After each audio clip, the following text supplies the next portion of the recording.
Riya, I'm Kavita, audiologist. I've come to do newborn hearing screening for your baby. Let me check. Okay, ma'am, sure.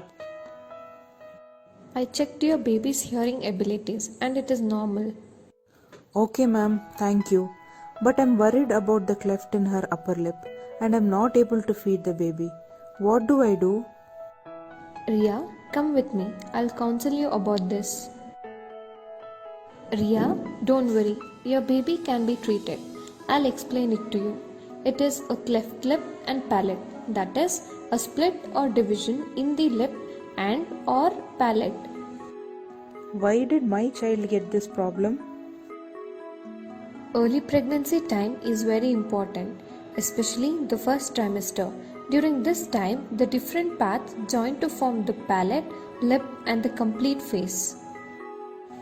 Poor intake of folic acid supplements, malnutrition, exposure to harmful chemicals, viral infections, effects of drugs, etc. will affect the formation of palate and lip. Also, if there is any family history of the disorder, all this would lead to cleft lip and palate.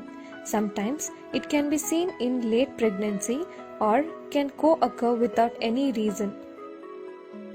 Is there any future complications, ma'am? Good thing here is early identification and getting surgery done as early as possible. The child might have difficulty eating food, chewing and swallowing them. The child might also get discharged from the ear. The teeth may not be aligned in a normal way. The child will have delay in learning speech and language. Hence, there is a need for a team of professionals like plastic surgeon, ENT doctor, audiologist, speech language pathologist, etc. to be involved in the child's treatment. Don't worry, we will refer the baby to such professionals.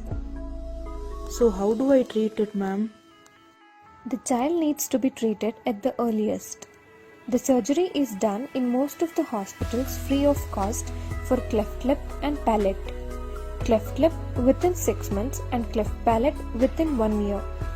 This is very much required to acquire good speech and language skills. After surgical corrections, the child needs to attend speech and language therapy given by a speech language pathologist. Thank you so much for the information, ma'am. I'll take him for test.